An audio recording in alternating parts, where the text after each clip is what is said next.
In 2020, the world was put on pause, and our volunteering days had to be postponed. But 2020 was also the year we took to the countryside and started to reconnect with wildlife. This year, when normality begins again, we want to welcome even more volunteers to our properties.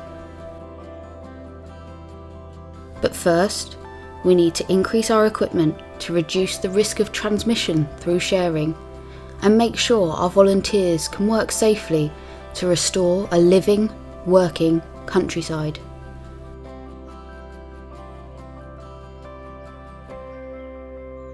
My name is Abby Pearce and I'm the Countryside Restoration Trust Marketing Manager. As part of this project, I asked a few of our wildlife monitors and volunteers a little bit more about what they get up to on our properties and why they choose to volunteer with us. I'm Andy Fell, I'm the Dorset Wildlife Monitoring Officer and Volunteer Manager. So you're heading up our wildlife monitoring at Beermarsh Farm, our newest property in Dorset. Could you tell me a little bit more about what projects you have in mind for the next 6 months? Obviously subject to restrictions.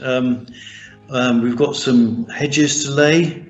I've got a load of trees coming. We've got about 300 trees coming, so that's quite a big project to do. Pruning the apple trees. There's a little orchard already at Beermarsh Farm, but those trees really do need pruning. I don't think they've been done for a few years. And of course, once we've done all that sort of work, we've got loads of monitoring to do. How will the hedge project benefit local wildlife? Laying the hedge, that's going to make the hedge a much better, a much thicker hedge in the long run, and that will mean that it's really good for wildlife. We do have dormice fairly close by, so if we can get a much thicker hedge, that might encourage the dormice to just extend their range a little bit over to our farm. And you mentioned volunteer wildlife monitors. How will their surveys help at Beermarsh Farm? We need a baseline survey. We need to know where we are at the moment as regards wildlife. So once we find that, we can see how our management works, and the surveys will work towards a management plan for the farm as well. So to complete these projects, Andy, what equipment do you need? We need everything. Because this is a brand new project here at Beermarsh Farm. So when we do the hedge laying, we need to get things like bill hooks. And when we do the tree planting, we're going to need some spades. And cutting back some of the hedges that are already planted, we need things like loppers and bow saws. Having good equipment and the right equipment is essential. If you don't, then not only is it unsafe for volunteers, it does mean that it takes twice as long to do anything. I also asked the same questions to Ruth Moss, our newest member of staff over in Herefordshire, to find out what project she's working on in the next 6 months. So I'm Ruth Moss, and I'm the Wildlife Monitoring Officer for Herefordshire. So a really good sort of volunteer conservation project is coppicing. Now this can be in woodland habitats or along riverbanks in what we call riparian habitats. And this is basically where you cut down the trees or shrubs to ground level, and it allows light to get in and sort of helps undergrowth vegetation to grow.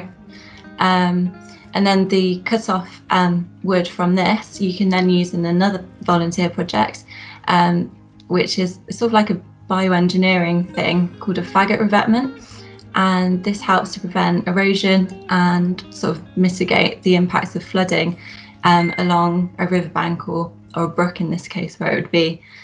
And this is basically where you use sort of small diameter wood and bundle it all together and then pack it along the bank behind sort of thicker stakes.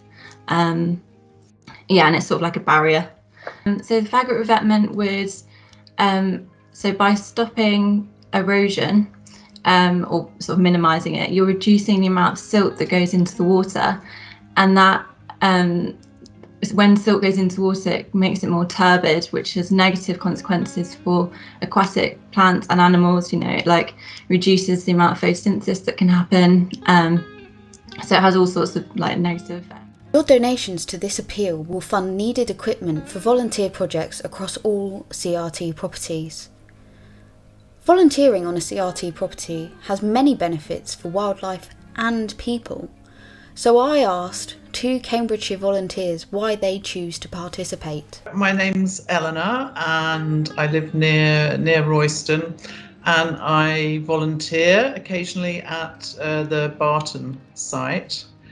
And I first went there with my son, who was in need of a volunteering project for his D of E, Duke of Edinburgh Award, and I really enjoyed it. So I've been back a few times since then. I've been into the river at the farm at Barton a couple of times.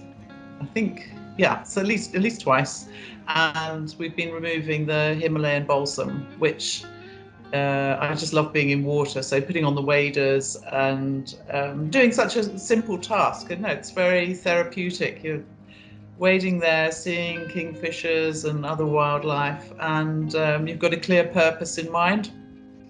But it's an easy job in a way, so you get the social chat as well. So it's very pleasurable. If you're thinking of joining, so becoming a volunteer, as I said, I've been a few times, and don't worry about anything. Everything is so well explained. It's made so easy just to turn up whenever you're free. I hope to be more free in the future and do more. But if you can only go occasionally, the organisers are fine with that too. There's no problem. It's just a lovely way to spend a morning or a whole day. I also spoke to Paul Davis, who's been volunteering at Larkrise Farm too. Hi there. So I'm Paul Davis. I have been coming to work sessions over near Cambridge for, well, the best part of 2 or 3 years. So why do you volunteer at Larkrise Farm in Cambridgeshire? First thing is, it's fun. I enjoy doing the work. I get to make new friends, and I get to make friends who have similar ideas and likes to myself, I think we all love the countryside, and we're all, in our own way, conservationists. And I find I enjoy working amongst like-minded people. Do you have a favourite project you've worked on at the CRT? Yes, well, I'm a hedge layer. I've been laying hedges now for about 20 years, and I also enjoy teaching people. It's a countryside craft, really, and I'd like to see it, handed down through the generations. I get a lot of enjoyment through teaching, especially youngsters. And over at Barton, about a year ago, we had a group of 6 youngsters. I think they were college students, and so another lady and I worked with them for the whole session. And they turned out, they got the hang of it, and they became quite skilled. So I enjoy hedge laying in particular. And lastly, Paul, what would you say to anyone that's thinking of becoming a volunteer? I would encourage them to join. As I said earlier, it's a way of making friends who are like-minded. You have the same values and same principles. I think they must be prepared to take advice and to be trained, because, even at my advanced age, I'm still capable of learning things from other people, and be prepared to learn from people a lot younger than yourself, if you're of mature years. I'd love to see more students getting involved, sixth formers and work parties of youngsters, because that's the way forward. When people like me drop off the perch, we need another generation coming in behind with equal commitment. Please donate to the CRT Volunteer Equipment Appeal. And if this has inspired you to become a volunteer, head over to our website to find out more. www.countrysiderestorationtrust.com.